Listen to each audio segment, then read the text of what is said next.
Vous venez de le voir, la question du détroit d'Ormuz était au cœur des discussions. On va continuer à approfondir le sujet avec vous, Laurence Defranoux. Bonsoir.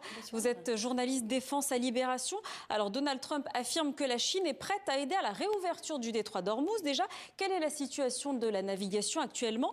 Est-ce qu'une intervention de la Chine est réaliste?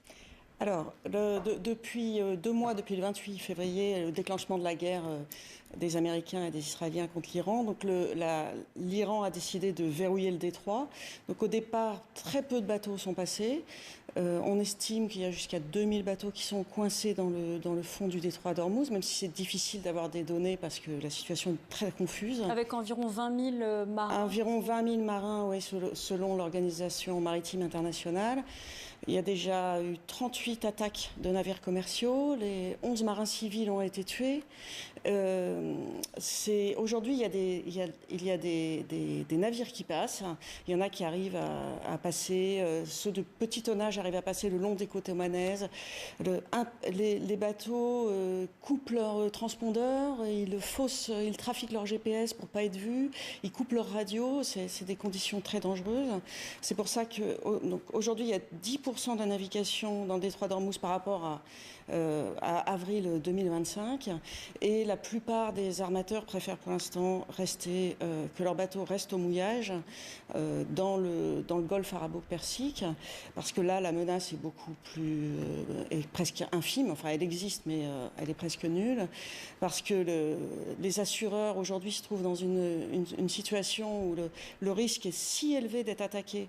Parce que malgré l'intense campagne de bombardement américaine et israélienne, les Iraniens ont conservé une capacité de construire des drones Shahed, des missiles et de les lancer sur la mer et sur les bateaux. Donc le risque est vraiment très élevé, sachant qu'un gros navire, c'est une cible idéale. Un missile peut trouer la coque, incendier, détruire la passerelle. Et en plus, les autorités iraniennes, même si elles ont des velléités de négociation, vous savez qu'il y a en Iran la force le corps des gardiens de la révolution, qui eux ont leurs petites vedettes. Ils ont des dizaines de petits hors-bord très armés et qui mènent leurs propres attaques.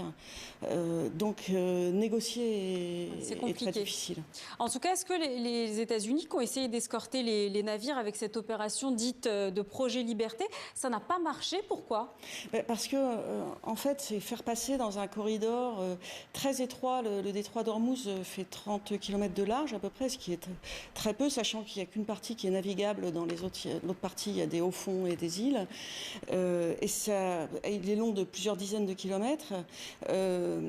Faire passer des bateaux face à un pays belligérant qui est prêt à attaquer, en fait, même une marine, une armée démesurée comme celle des États-Unis n'a pas les moyens en fait d'escorter et de protéger les bateaux. Et quand Donald Trump a lancé le 3 mai, annoncé son projet Liberté, un des premiers navires qui est passé, c'est un porte-conteneurs français de l'armateur marseillais CMA-CGM, le San Antonio.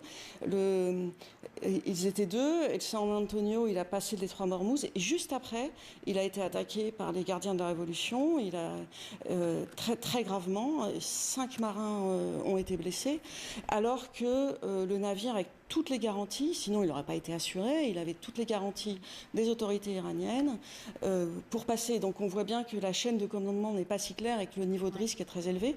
Et à chaque fois qu'on annonce... Et donc juste après, Donald Trump, mais sous un autre prétexte, a stoppé l'opération.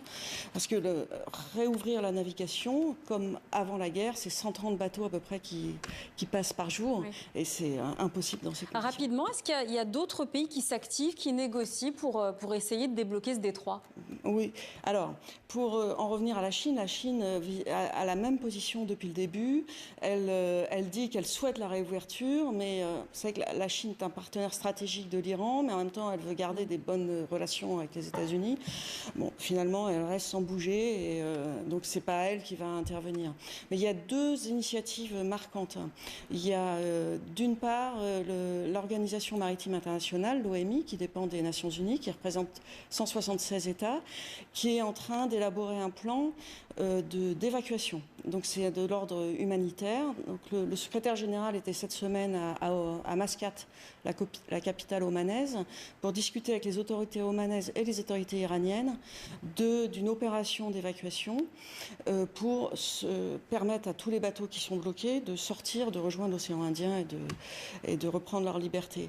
Donc ça serait une opération en une fois, sans escorte militaire. Et donc il faut convaincre les parties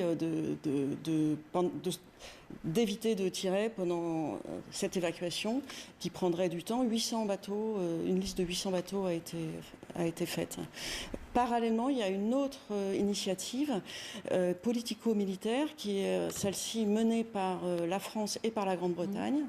Elle a été lancée le 17 avril pendant un sommet où il y avait le président de la République français et Keir Starmer. Et alors là, ça a des chances d'aboutir, ça? On sait qu'il y a le porte-avions Charles de Gaulle qui se rapproche du détroit d'Ormuz. C'est pas une mission, c'est une mission strictement défensive. Elle est séparée des États-Unis, bien sûr, des belligérants. Elle est calquée sur la mission Aspides qui avait fait des escortes dans la mer Rouge quand il y avait les attaques de Houthis. Et elle ne pourrait être mise en place que quand le niveau de risque sera très bas. Donc ça consiste en déjà s'assurer qu'aujourd'hui il y a une cinquantaine de pays sur les 5 continents qui assurent soutenir l'initiative.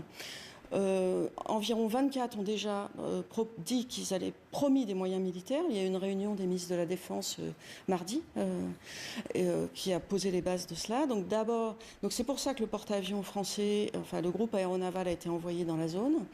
L'Italie aussi a envoyé 2 dragueurs de mines. Parce que les moyens maritimes sont très longs à déplacer, donc il faut les approcher. Et aussi les autorités veulent montrer leur bonne volonté, dire qu'ils sont prêts à le faire, parce que l'objectif est de redonner la confiance aux armateurs, aux marins et aux assureurs, et enfin à tous les acteurs pour montrer et convaincre l'Iran de bien vouloir baisser sa menace à un niveau minimum qui permettrait aux navires d'être escortés et aux escortes militaires de traiter des menaces si elles sont infimes. Merci beaucoup Laurence Defranou. On va continuer à suivre cette question.